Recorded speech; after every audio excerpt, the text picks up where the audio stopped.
Sa pagsikat ng araw, may dalang bagong pananaw. Naririnig mo bang busina? Palapit na ang pagbabago. Sama na, halika na. Go Education. May bagong paraan, mas madaming paaralan. Si teacher mas suportado, estudyante mas natututo. Trabaho tagumpay ang pupuntahan. Wow! Go Education. Sakay na't makiisa, sabay na hindi kaya kung wala ka. Lumalakas na ang busina, palapit na ang pagbabago. Sama na, halika na. Go Education. May bagong paraan, Go Education. Paaralan, Go Education. Mas suportado, Go Education. Mas natututo, Go Education. Trabaho tagumpay ang pupuntahan. Wow! Go Education. Go Education. Go Education. Hello, Cluster 7, and welcome to our second day webinar on the implementation of school-based feeding program, Milk Feeding Component. Today's topic is about milk safety handling and distribution safety protocol. Ma'am Catrice, take it away. So for this second day of our presentation, our virtual meeting on the school-based feeding program, Milk Feeding Component, would be on the proper and safe handling and distribution of our milk. So with our first slide, ayan. Pag-usapan natin ano ba ang gatas. So ang gatas, ayan, kilala natin, may gatas ng nanay, may gatas ng animals. But ito po ang ating gatas ay galing po sa baka at galing po sa kalabaw. Okay, so milk is a liquid which is secreted by the mammary glands of female mammals, of course, that everybody, even humans, is used to nourish their young for a period beginning immediately after birth, which is really the most important food that we'll be having from our nanay, diba? This colostrum would really give us those kind of nutrient nourishing our body and talagang nag-aano ng ating formation of the bone. And yung gagamitin natin na milk is to be taken from a domesticated animals, and it could either be fresh or processed in a number of dairy products. So, yung mga milk na gagamitin po natin ay tinatawag nating pasteurized or sterilized milk. Pag sinabi natin pasteurized at sterilized, pareho po yan siyang dumaan sa mainit na treatment.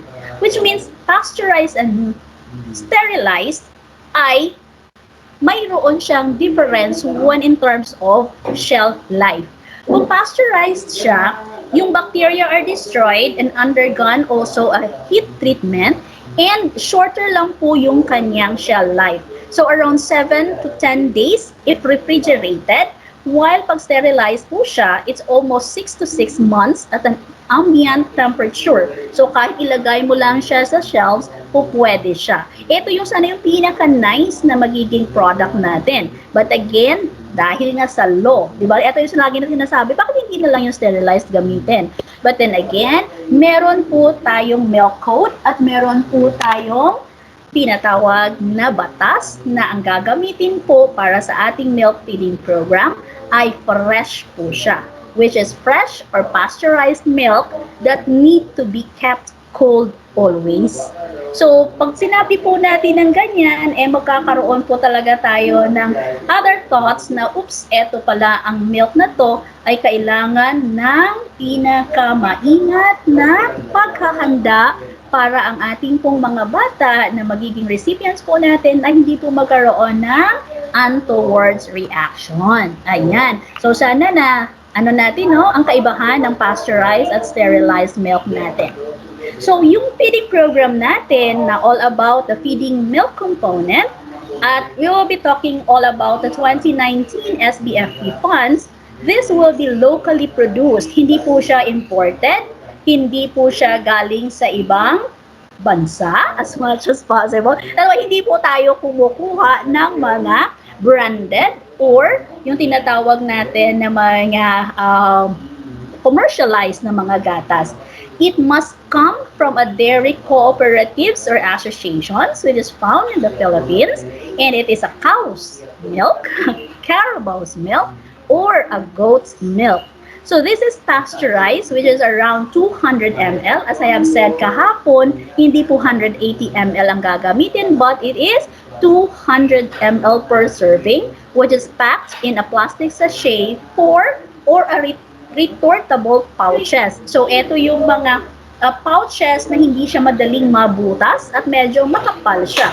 Which later on, I'm sure makakaroon tayo ng yusan na neto na mga plastic na to kung paano. If kung sa school sana ito may implement, most probably we'll be able to have a lot of pouches. And our feeding for milk will be given to children daily for 20 days. Ayan po. Na-memorize na natin, ano? So, inuulit-ulit ko lang po talaga siya para at the end of our 4-day session, mag-memorize na natin lahat all about milk. Ayan. So, saan po tayo kukuha ng supplier of milk?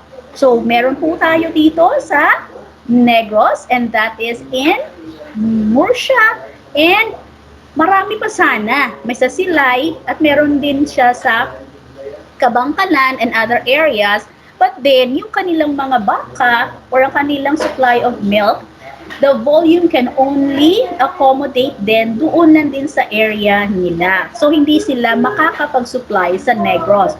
So, Negros is a very big or a large division would have a lot of recipients. So, hindi po siya madaling makakuha ng ating mga supplier.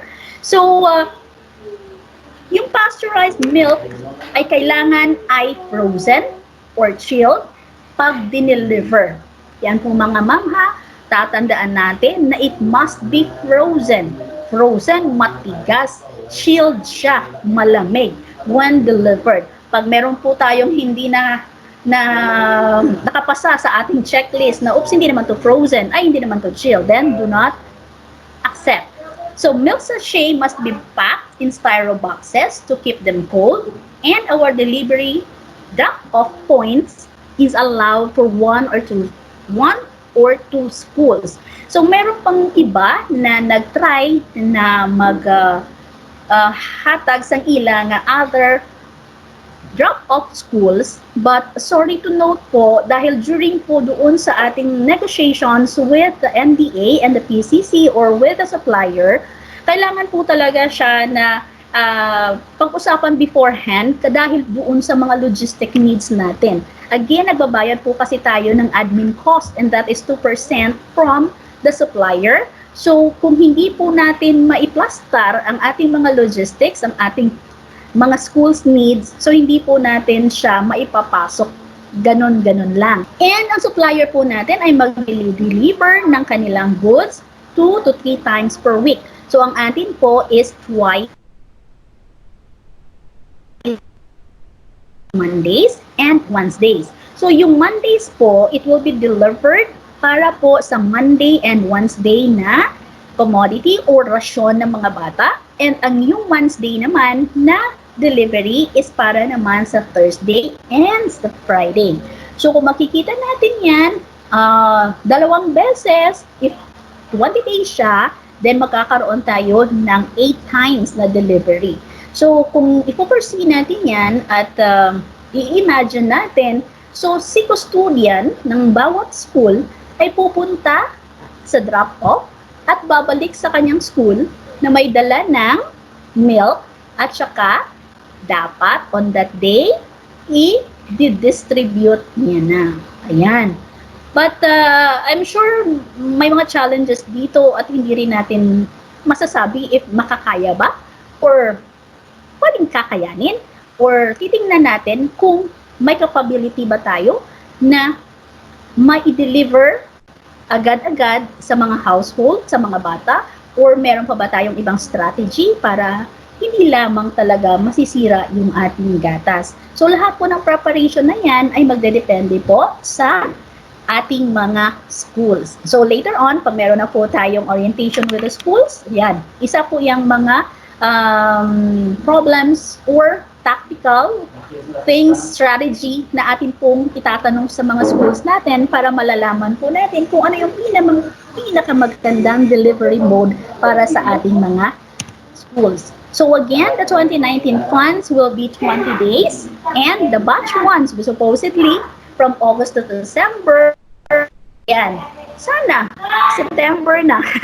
Ayun, ibig sabihin hindi na natin kaya mag-deliver by September. So magkakaroon na po tayo ng batch 2, which is hopefully by September to October. And sana nga, by October, makapag-deliver na. Pag nakaya po natin i-process ang lahat ng papers ng ating gatas. So on the batch 3, that would be in October to November, hanggang magiging December na yan, I believe. Dahil pag hindi po tayo umabot ng December, magkakaroon tayo ng double feeding dahil yung ating 2020 funds na 50 days, it will be started na din by November onwards. So pag hindi siya nagsuwak, so mapupunta siya ng January at tatapusin siya ng May 2021. Ayan. So at least kung meron na kayong picture kung paano ang ating pag-schedule nito. Okay? Then ito po yung process natin. So kung makikita ninyo mga ma'am, pag tinitingnan ko siya, parang oh my God, nasaan na tayo? Ayan. So nandito pa lang tayo sa after ng MOA. Yung MOA po natin, na Mother MOA, yun kung sinasabi ko kahapon, it take us 9 months bago po natin yan nakuha at bago po na pirmahan ang ating operational guidelines, which is the addendum na talagang pinagbasihan ng ating logistics. So matagal at bago pa yan na-create ang proposal, napakaraming review. At yung OMOA natin, OMOA means po is the operating MOA at ang purchase order. So, hindi po magkakaroon ng purchase order not unless po ang operating MOA natin with our supplier is clear enough na hindi po tayo madihado. Ayan. So, medyo tatagal siya in the review form dahil nga marami pa rin consideration yung ating legal office kung ano pa yung mga ipe-prepare. Okay po? So, mga siguro tingnan natin mga a week from now bago siya lumabas. And pag yung NCA ay matapos at mai-forward na din sa ating budget officer, hindi din siya ganun kadali. Dahil from the MOA natin, ilalagay pa yan dito sa sub-office nila at i-review ng sub-office ng ating supplier at dadalhin pa sa central office. So the routing could probably cost us around 2 weeks. So that's already 3 weeks. Tapos maghihintay pa tayo ng NCA na ipiprepare po ng division. That makes me another week. So ilan kaya na yun? Mga 1 month. At magta-transfer of funds from PCC down to our supplier. Another a week siguro. Sige po. So pagdating po ng transfer of funding from PCC, so I was counting for a month already. Tapos yung ating pong pang mga supplier would count. Again po mga 15 days procurement process naman ng supplier. So, 1 month, ayan po ha, nagka-count po talaga ako, 1 month from now to another 15 days, yun yung ang sabi ng PCC at saka ng NBA. So, at least 1.5 month. So, meron ba tayong ilang weeks ng September, iubos ang weeks ng October. So, hindi po tayo mag-i-expect na mag-i-implement agad-agad by October, but most probably talaga nasa very end of October or the very first week of November. Dahil yun nga ang situation at napupursee natin na lalagpas tayo hanggang December. But we need to have this cash transfer by October dahil nga yung 2019 natin na funds ay pwede siyang ma-revert. Yung pagkakaintindi ko. At papasok na naman ang 2020. So, ganun siya kahagol.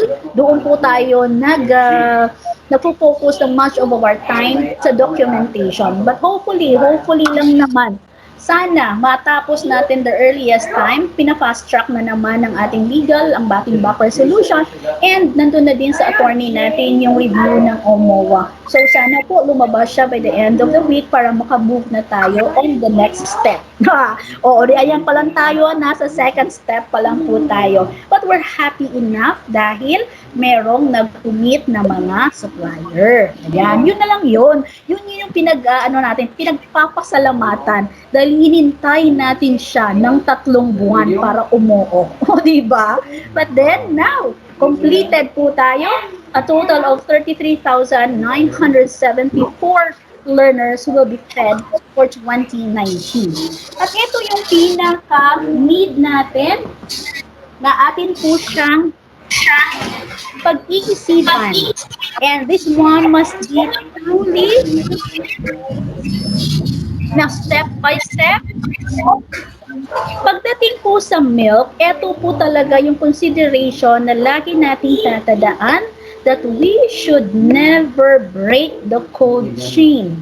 Ibig sabihin po niyan, mula po sa supplier, kung saan na-produce at na-manufacture yung ating milk, hanggang sa dumating sa bata at nainom ng bata, dapat po ito ay malamig. Okay po, it must be cold. Kung titingnan po natin sa food safety natin, paulit-ulit po natin sinasabi, food served cold must always be cold. And hot food must be served hot. Di po ba? So mula po sa supplier natin, papunta sa drop, sa simpleng procedure po sana on a regular day, so hindi po sana nagka-COVID, yung pag-deliver po ng ating commodity ay medyo simple lang. Mula sa ating manufacturers, suppliers, yung food safety standard nila would be enough. But dahil po sa safety protocols na ginagawa natin, dahil po sa pandemic, magkakaroon po siya ng stronger and mas mabusisi, mas detailed na pagkakandol ng ating milk. So, hindi lang po siya basta-basta na, eto na ang milk, inumin mo na. Nako, bago po siya makarating sa bata, napakarami pong consideration na atin pong pag-iisipan kung paano po ang sistema na dapat nating align with this para po hindi po magkaroon again ng untoward reaction sa ating mga bata. Remember po, ang gatas po natin ay napakadaling mapanis. Pag yan po ay na-thaw, mula sa pagka-frozen state, na-thaw siya bigla at yung kanyang temperature ay hindi nyo siya na-maintain in that coldness, may possibility po na ang multiplication of bacteria will continue, and once na mainom niya ng bata, it could give something a not so good taste na pwede po siyang mag-cause ng untoward reaction sa stomach nila. So kaya po ito po sana po talaga pong pag-isipan natin at pagplanuhan. So habang nandito po sa division office or sa SDO ay piniprepare po natin ang mga papeles, sa schools naman po paghandaan natin ang ating delivery. Okay po? So para at least kung na-ready na dito sa taas at ready na rin kayo, sasabay na po tayo para sa magandang implementation. Ayan. So eto yun. So we need to have a safety protocol for our pandemic situation so that we will be able to reduce the vulnerability of all concerned and reduce the transmission of COVID-19 and just to really make sure na safe yung delivery of milk natin sa ating mga beneficiaries. So, hiniwalay-hiwalay ko siya. Yung mga responsibilities na ating gagawin para at least po sasabayin natin. So, meron siyang para sa division office, para sa school, at para naman sa ating parents. O hindi lang siya hanggang school ha, may responsibility din tayo para sa mga parents at yung mga parents natin must be guided kung ano naman yung responsibility nila sa gatas na to. Ayan. So dito po sa SDO or sa Division Office, SDO means School Division Office, so yung mga focal natin at yung technical working group natin should be very particular in finding a supplier na nagsaswak siya doon sa standard ng ating commodity. Yung NBA lang po at saka PCC are mediator. So kung hindi po nila, hindi po masa sa kanila yung supplier, hindi din po siya magiging supplier ng milk program. So kung napansin ninyo, may tatlong supplier tayo before, di ba? On our first orientation, may mga batches na yon. But then, at the end, lahat sila ay umayaw. At nag-wait tayo ng ilang beses dahil napakahirap po maghanap ng mga supplier na kaya pong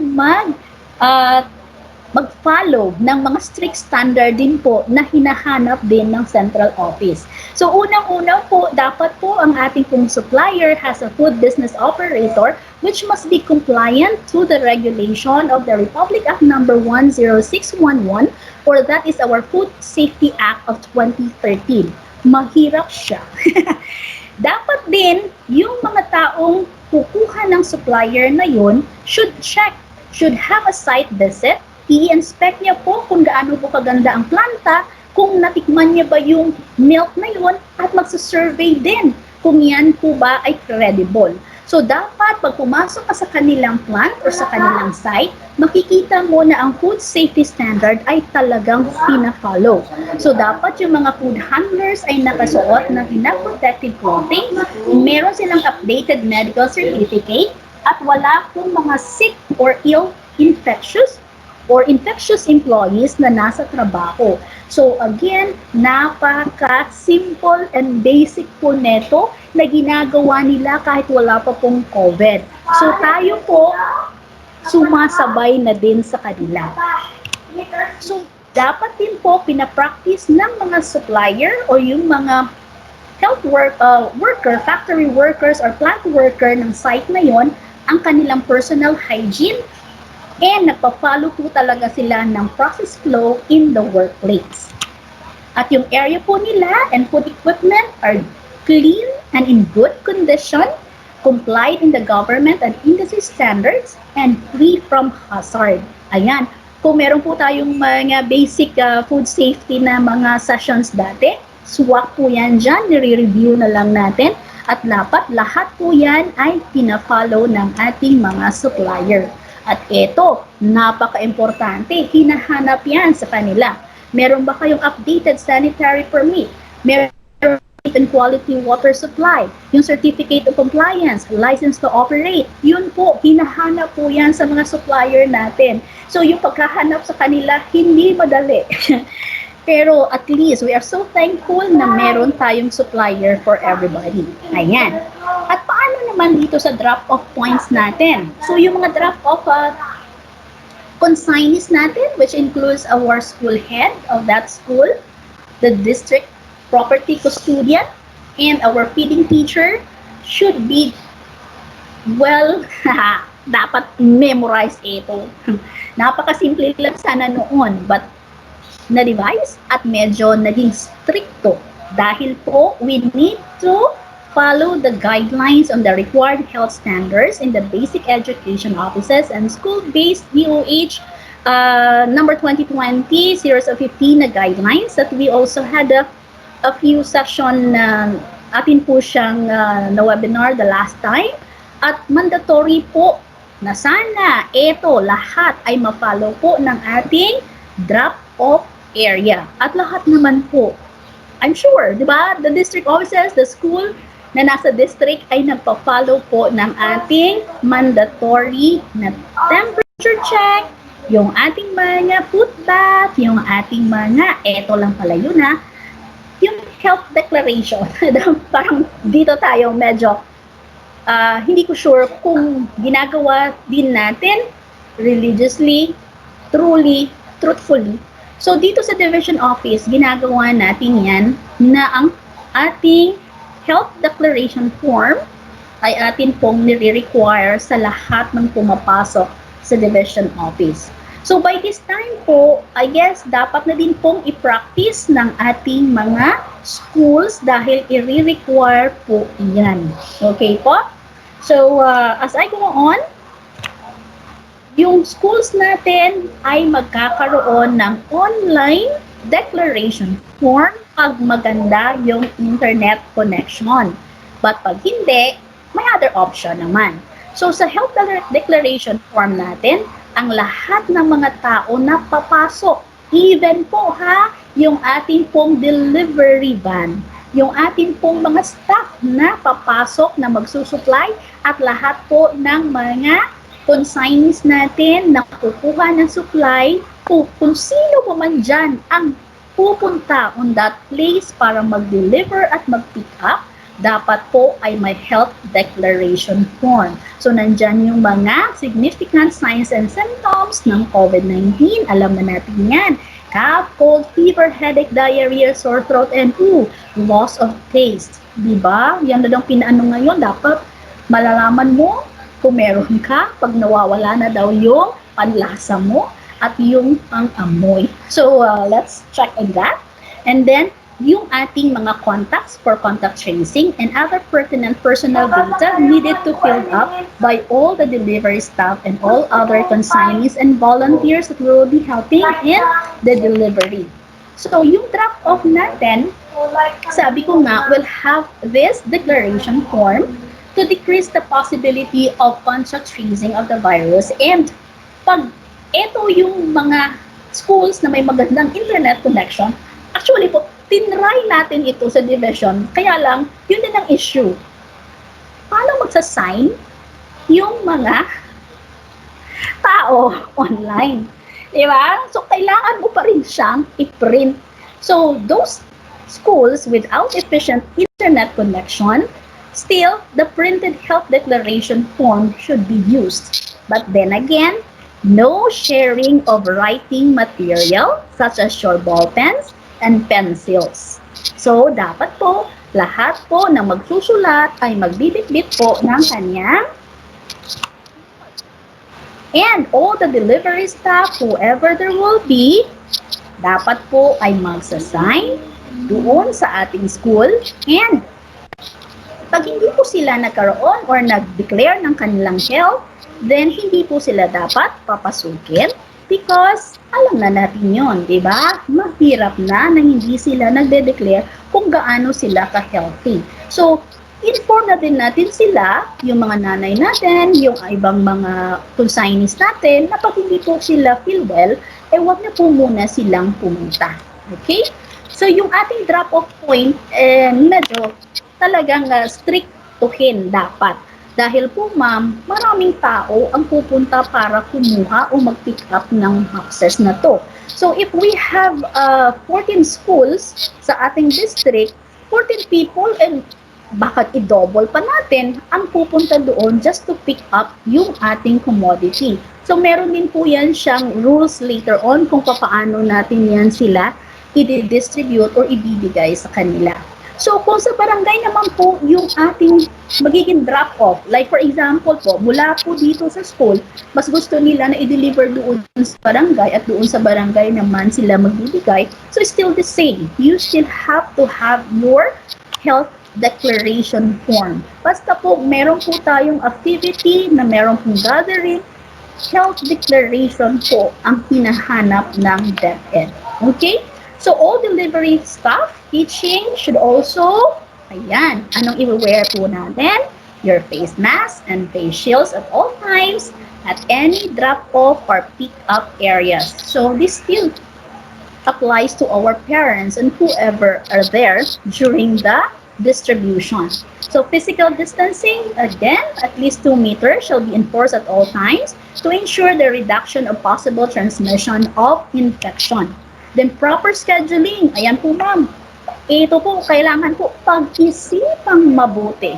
Dahil po ma'am, i-allow lang po 5 person to pick up at the same time in an area for every 10 minutes. So, ibig sabihin po, hindi po pwedeng magsasabay-sabay ang mga tao sa pagkuha ng gatas. Ibig sabihin po, ma'am, mula sa oras na dumating ang ating pong gatas sa drop-off area, dapat alam din po ng lahat ng mga kustodyan ng bawat eskwelahan na ganung oras darating. At si property or ang school or ang ating drop-off school should plan anong oras ka dapat dadating, anong oras ka dapat papasok sa eskwelahan, anong oras mo dapat kukunin. Okay? Para hindi po tayo magsabay-sabay. So, nakuha naman po natin, di ba? 5 person lang ang allowed per pick-up point for every 10 minutes. So, ganun po siya. So, sana po, bago po tayong mag-distribute, yun na po sanang spacing natin at yung timing natin ay isystematize po natin dahil po, kung sino yung malayo, ayan, uuna naman yung dumating, di ba? O baka mamaya kung sino pa yung malapit, ay wala pa siya.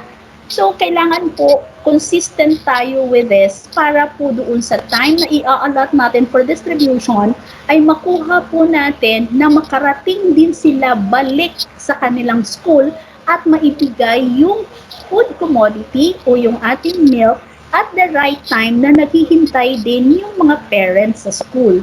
Kasi diba, pag Monday yung delivery, dapat Monday din i-distribute sa parents. Dahil pag hindi po siya naibigay on that same day, meron po tayong gagawin. And kung meron kanayunan, pwede. Pag wala, then pag-isipan po natin. Okay?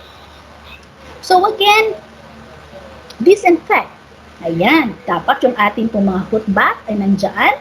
70% alcohol, before and after touching po ng ating milks and the food packs pag meron na tayong nutritious food.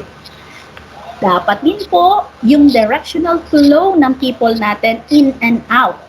Mga ma'am, hindi po pwede na iisa ang entrance at iisa ang exit. Dapat magkaiba po para hindi po tayo magkasalubong.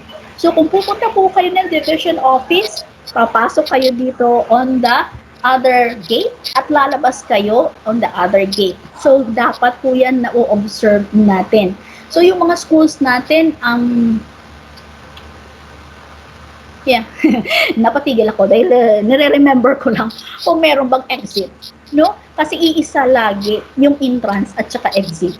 But hopefully po sana, pag meron na po tayong distribution, pag-isipan na po natin ito kung saan ba tayo papasok at saan din tayo lalabas. At kung saan din po pwede na maghintay ang mga nanay at a certain time. Remember, 5 in every 10 minutes. So, all school has and drop-off point facilities should maintain a records. Ito po ma'am ha, a record of health declaration and contact tracing data for future reference. So, yung mga schools natin, bago pumasok, sumusulat, ayan. Sulat, at lahat po yan ay dapat naka-intact at sasabayan po natin siya na health declaration form. So, yung mga nurses po natin na nag-duty sa ating division office, nagtatry po na sila yan ng online tracking system. So, sa ating pong mga schools na wala pang ganun, then dapat po talaga i-intact natin ang lahat ng mga papel na yon para hindi po tayo hindi po natin maiwasan or maiwasan po natin yung mga hindi dapat na mangyari sa ating schools. Okay po? So, ano bang gagawin? Ano bang mangyayari? May ano ba sa drop-off points? So, eto po mga ma'am. Sa drop-off points po, dito po i-receive at i-inspect ang ating delivery. So, iti-check po natin yan as per delivery receipt. So, kung titingnan po natin una, bago po natin tingnan yung mga styro box natin, tingnan po muna natin yung nasaan yung delivery receipt. Ayan, yun ang una natin hanapin, ang papel niyan. Pag yan ba ay tumugma sa ini-expect mong delivery for the day, then go. Then titingnan po natin if ang atin pong mga styro boxes is in good shape at yung atin pong mga milk natin ay malamig, chilled, or even frozen. So, dapat po yan ay meron po yan silang dala. So, hindi po ibig sabihin na bubuksan natin isa-isa yung styro box. Kasi po, ang pag-produce ng milk is per batches. So, yung the same batch na yon ay magkakaroon ng sample. So, there's around 10 samples kada delivery. Pero nag-ask ako, baka pwede niyang gawin 20. Humirit. Anyways po, yun yung ano natin. Instead na tayo po magra-random, bubuksan bawat isang styro box, yun po sa sample tayo mag-check. Okay po? So, kung meron dyang 5 na mag-check, ayan, edi 5 din yung titikman. So, you inspect the milk sachet. Bago nyo buksan, tingnan muna yung sachet natin if meron siyang leaks or meron ba siyang hindi magandang amoy or appearance or nagbabulge ba siya. Okay? Then we need to check the smell and taste. O, ayan. Ibig sabihin, titikman. Iti-taste po talaga natin siya para malaman natin kung masarap ba o hindi. Di ba? So, lahat po ng mga sa sample test, siya po magde-decide kung accept niya ba o i-reject niya ang milk. So, napaka-importante po ng ating drop-off dahil mula po sa kanila, pag inayawan ninyo ang batch na yon ng delivery, wala pong magagawa ang ating supplier. Diba? So, dapat po may napaka, how do you call this one? Keen eye po tayo. At yung ating pong pagtingin sa ating gatas ay talagang klaro siya na well and good condition. Dahil pag in doubt po tayo, yan yung mga nurses natin magaling dyan. Yan po ang laging rules. If it is nasa in doubt state ka, parang dalawang isip ka, huwag ka na magdalawang isip. Reject it agad. Okay?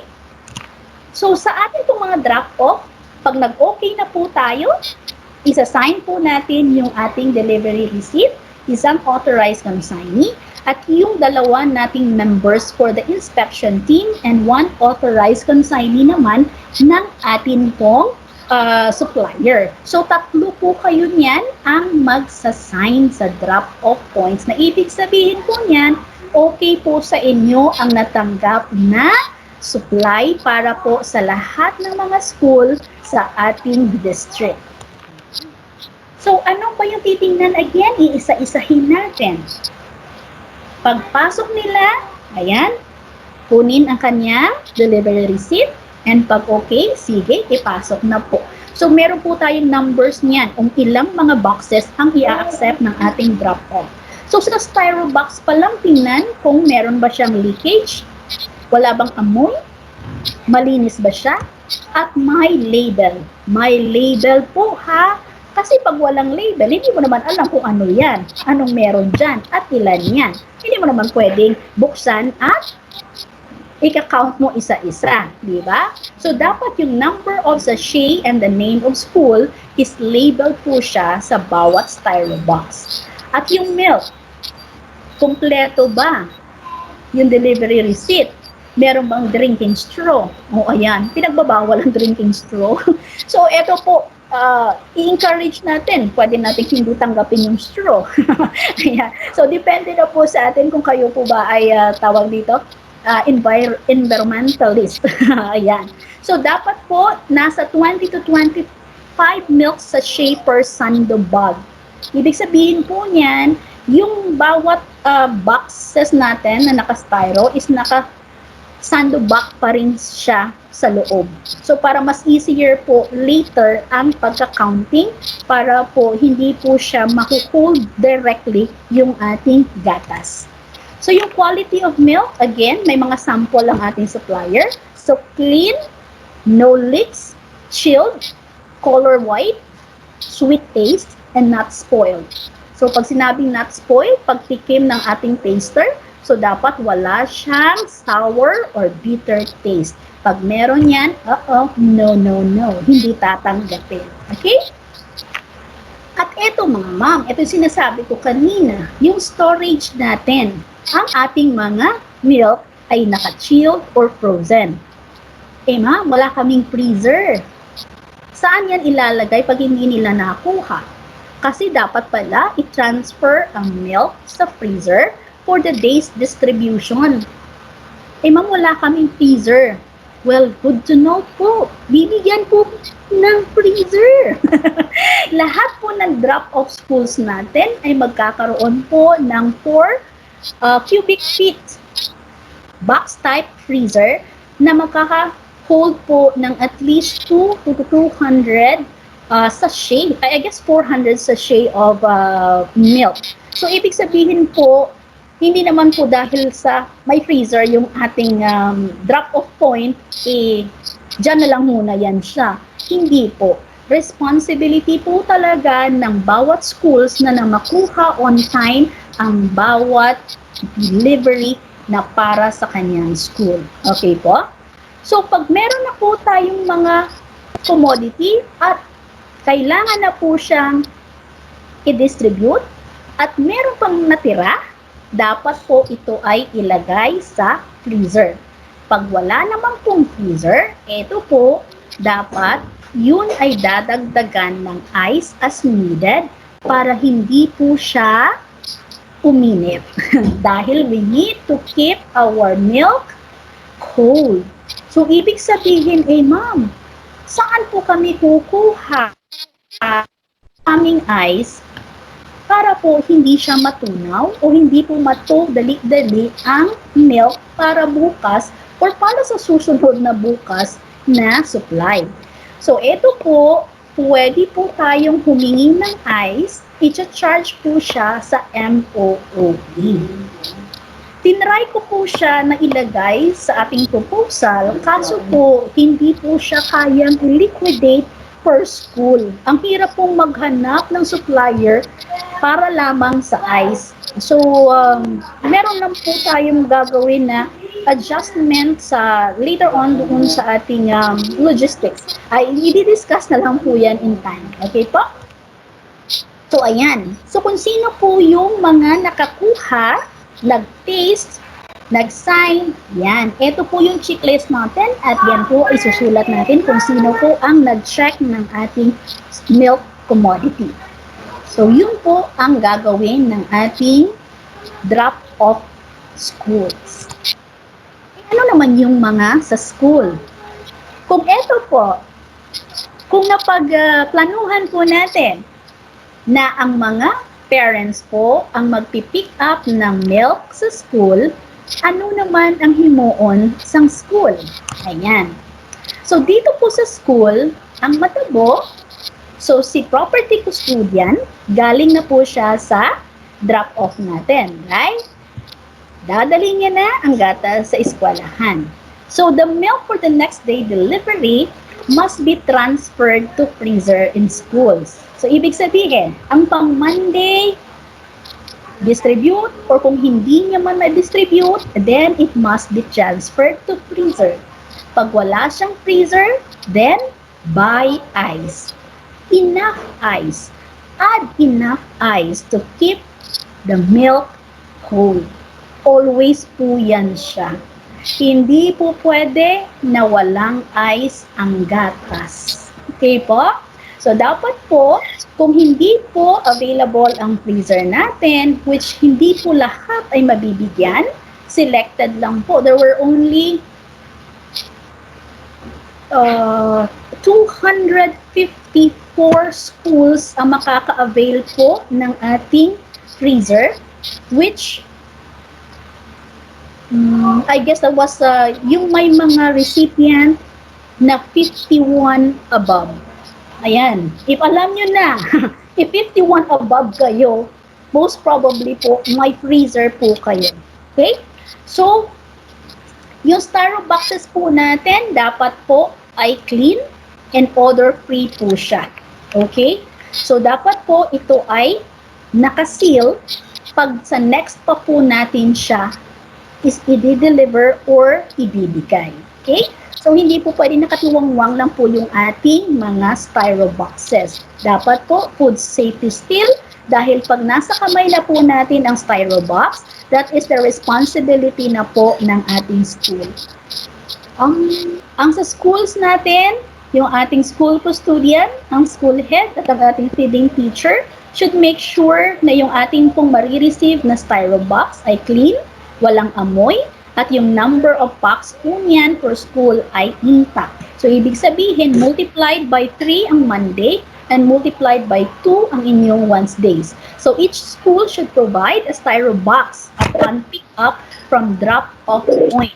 Ibig sabihin po neto, magkakaroon po siya ng exchange. Yung first delivery po natin ng styro box will be sa inyo, but the next delivery po, ibabalik nyo yan sa supplier and tagaan niya kamo again sa styro box. Now, question.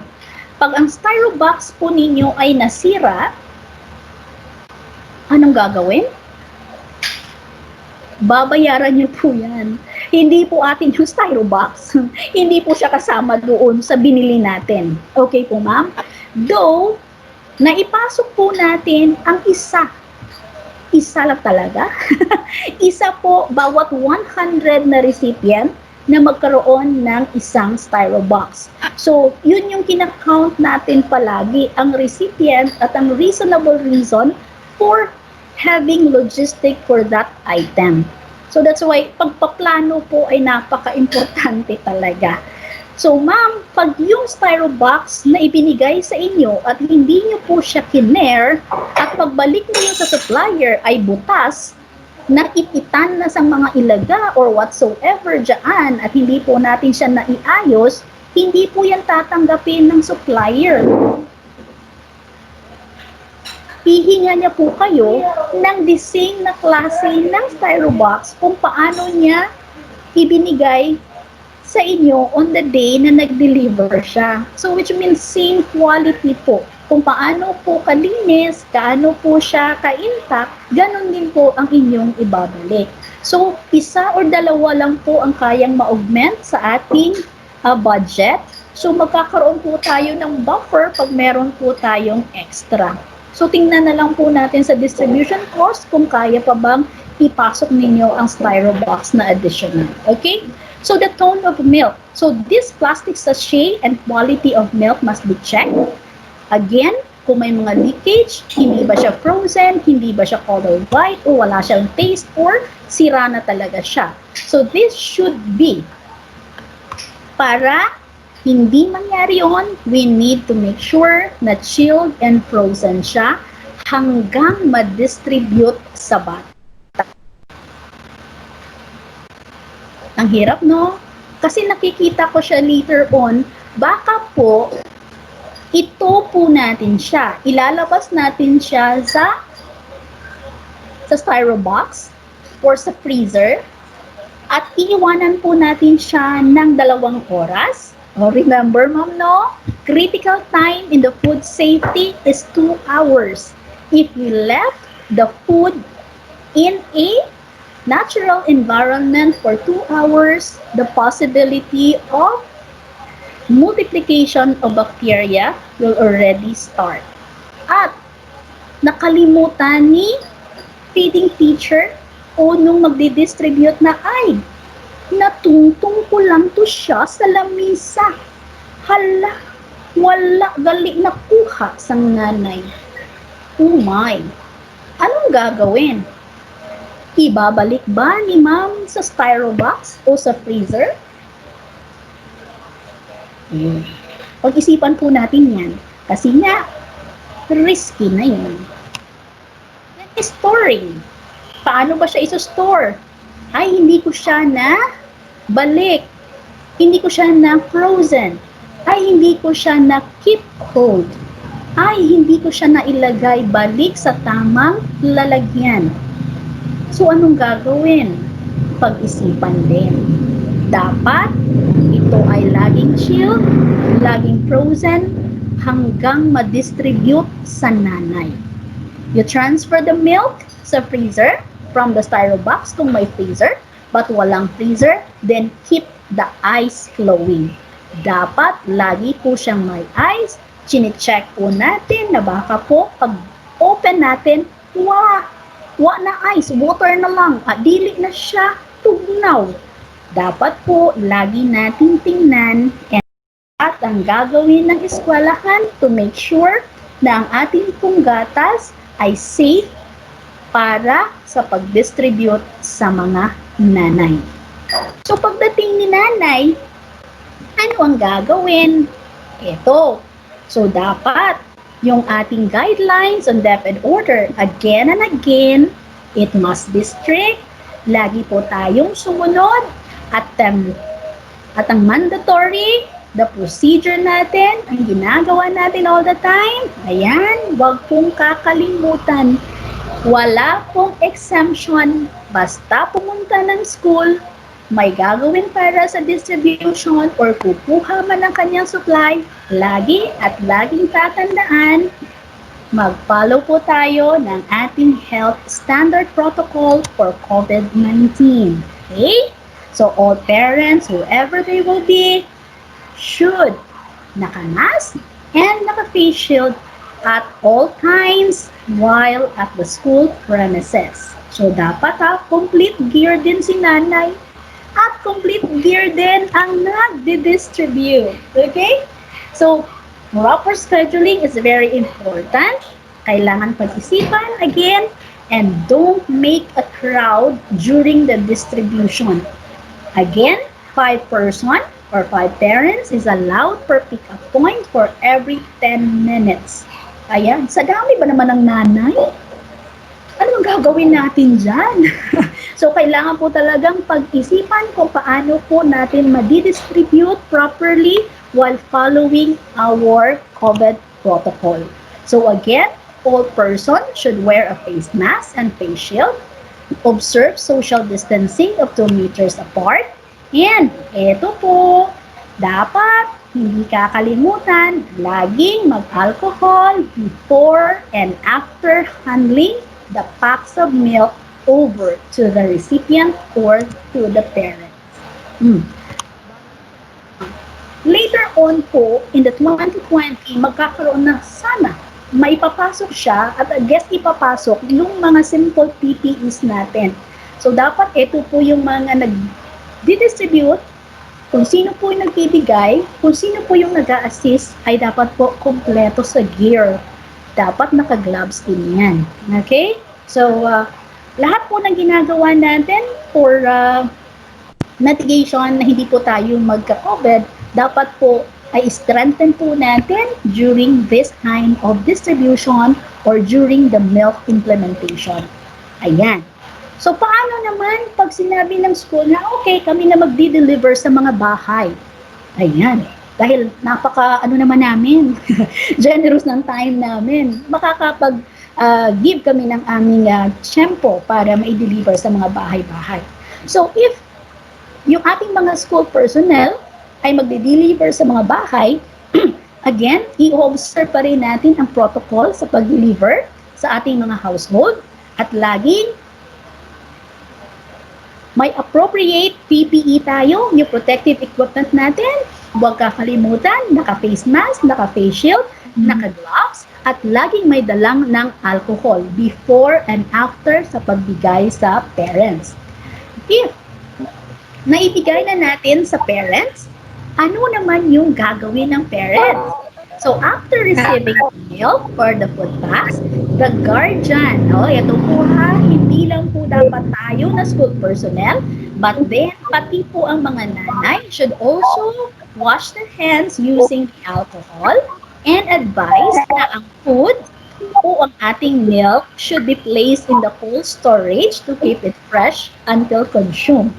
And if there is no refrigerator at home, the parents or the guardian should purchase an insulated container such as ice cooler or styro box.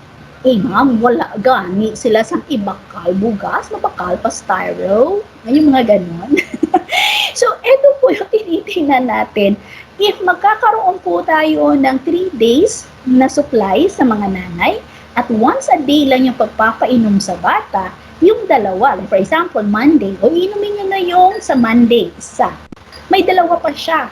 Eh si nanay wala namang styro box. Wala man siyang freezer. Anong gagawin nyo sa dalawa? Tunaw na. Aso ka baka mamaya dyan. Yun din, ilalagay lang ni nanay kung saan-saan yung milk at ayay, pagkagising sa umaga, wala na. Okay? So, ibig sabihin po, yung pag-distribute natin sa mga bahay o sa mga nanay natin from school, napaka-importante po na ikikip cool pa rin nila yung kanilang mga milk. Ibig sabihin po, pag si nanay galing sa eskwelahan, kumuha siya ng 3 pack ng milk, naglabay pa siya sa tindahan, ay naghapit pagid siya sa kapitbahay, ay nakachismis niya pa ang kanyang friend. Ano ba yung nangyari dun sa gatas? Diba? So, naiisip niyo ba? So, hindi tayo nagkakamali siya, pero mamalisyahan talaga siya. Kasi nga, dahil pag hindi po yan siya na-follow properly ang cold chain na sinasabi, napakalaki po ng risk na ma-spoil ang gatas. Hindi niyo ba naiisip na pag binigay natin yung kanilang pack, 3 for Monday, 2 for Wednesday, paano ni nanay gagawin yan kung wala siyang enough na storage? So, probably, hahanap talaga tayo ng ice. E sasabihin ni nanay, wala akong bakal ice, di ba? Saan kaya kukuha si nanay ng pang-ice? Ayan. Sige, pag-isipan po natin. Kasi yun ang nakita ko talaga na one way na magiging risk para sa mga nanay na once pag binigay yung gatas at pag hindi nila na-handle properly, what will happen kung hindi nila correctly na-check pa din yung milk? Okay? So, dapat po, yung nanay is well-trained. Iti-train si nanay or keep on reminding. So, that's why napaka-importante po na magkakaroon tayo ng orientation with the parents kung paano niya ba i-handle yung milk once na ma-receive niya. Okay? Milk should cold. Hindi siya frozen pag binigay na sa bata. Kasi pag iinumin na, huwag naman yung naka-ice at saka sisip-sipin ng bata. Dahil ang gawa sina, yung ice matitira, yung other component maiinom niya. Ano mangyayari doon sa ice? Sa loob ng sachet ha? So dapat, anong gawin ng nanay? Dapat ito-tow. Ano ba yung tow sa Ilonggo? Let it stay in the room temperature para mag-liquefy. Okay? Malamig siya. Hindi totally na uminit or room temperature. Dapat a little cold talaga siya bago ibigay sa bata. Liquid siya. So, pag na-break po natin yan, magkakaroon po tayo ng doubt. So, yung pagsiserve nun sa bata will be risky and the parent must inform. Eto yan ha, pag na-broken, pagiging conscious ng nanay ay dapat lagi po natin siyang i-remind or once in a while, i-check natin si nanay, di ba? Huwag po nating ibibigay ang gatas na hindi siya malamig. Pag hindi na po malamig ang gatas, huwag nyo na pong ibigay. Okay? Do not serve milk pag ito ay may butas. And sana po, ito, kung sino yung beneficiary ng ating gatas, ay siya din lang po ang iinom. 1 per day. Ika namit ba lang ma'am, pwede inumun ko na lang ni 3. 1 lang gani. Okay? 1 pack per day to the beneficiary. Okay po? Ma'am, wala akong nakita, kay namit man ko nung ikuha man sa isa ko kabata, ay naubos niya. Basta ma'am, kinahatag ko sa bata, mga beneficiary. Diba? Basta po, keep on reminding lang na yun po ang ating rules. Kung sino yung bata na recipient, siya lang po ang iinom. Okay? So, pag may narinig kang iba, Ibang usapan na lang po yun. Basta yung atin, yun, okay? So, dapat yung bata din po ay malinis ang kanyang hands bago po natin ibigay ang gatas. Ayan. So, si nanay, tuturuan din natin, nanay, dapat ganito po ang gawin ninyo bago nyo po ibigay ang gatas sa bata. Ayan. Isi-shake-shake ni nanay ang gatas. Titingnan niya, wala ng ice. Okay to, malamig. So, i-feel niya, di ba? I-check na yung package. Malinis, walang butas, chilled siya, or malamig siya. Hindi siya masyadong frozen. Okay? Sabi nga doon, keep chilled only kung siya ay ready na isa-serve. So, from frozen to chilled. Okay? White in color, wala po siyang other color, no curdle, wala po siyang other beverages, or walang bitter or sour taste. Tanong, sino magti-taste muna? Si nanay o ang bata? Ganun. Ano may ginawa natin doon sa taste tasting sa district, di ba? So, ganun din. Pwedeng tikman ni nanay a little and Pero pag sure naman si nanay na chilled naman siya, ayan, walang bulges, walang any other colors na nakikita doon sa milk niya, yeah, pwede mo siyang i-taste kahit konti. Okay? And dapat hindi talaga siya spoiled. So, alam natin na pag hindi na siya malamig, think twice. Okay? Ayan po. So, pag-serve naman sa bata, yun, laging malinis ang kamay at dapat ito ay naka-serve cold. Again, not frozen. And again, isa lang po per bata per day. Okay po? Klaro? Ayan. Kaklaruhin pa natin in the future. Okay? So let us all remember that a good quality of milk can be maintained if properly and safely handled. Okay po? We have a lot of session with the food safety before, and I guess i-reiterate pa rin natin yan all the time pag tayo po ay nagkaroon na ng commodity na i-distribute, and we will be asking. Ito po yung ating isang proposal doon sa ating mga supplier na dapat po ay magkaroon tayo ng dry run. I really requested on this kasi napaka-importante po na on-site ay atin po siyang ma-plastar anay. Titingnan natin yung mga in and outs natin bago natin i-accept yung milk. So, 2 weeks or a week before ng ating actual implementation, dapat po ay magkakaroon tayo ng dry run. So, kung hindi man po lahat ng school ay magkakaroon ng dry run, so we will try to plan na magkaroon tayo ng video sa isang school na kung saan ang isang supplier ay magkakandak ng dry run, and try po natin yan na ipalabas sa lahat para po ma-follow kung ano ang dapat na gawin mula sa pag-deliver ng gatas up hanggang sa makarating sa nanay, at ang pinaka-end po niyan ay ang bata na makainom. Ganon po kamahal ang gatas. Super laki ng gastos, dumoble siya dahil po sa pandemic. So kung titingnan po natin, magkano lang ba ang milk? 18 pesos. Pero ang gastos mo bago makarating sa bata ay napakalaki pa sa gastos mo sa cost ng gatas. So dapat po ang tamang pag-iingat, pag-iisipan po natin, pagpaplano, strategiya po, na sana po ay atin pong ma-maintain at ma-handle properly po ang gatas. Okay po?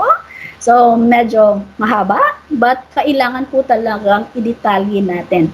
So, mga ma'am, dito po mag-i-end ang aking presentation, and let us try to get your feedback, and pag-uusapan natin kung meron ba kayong gustong i-clarify or gustong i-suggest or mas gusto niyo pang i-expound para po at least mas klaro po sa atin ang pag-handle natin ng ating commodity na gatas. With that po, maraming salamat!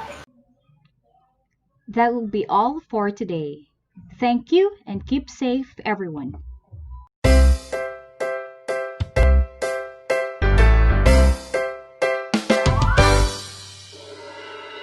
Sa pagsikat ng araw, may dalang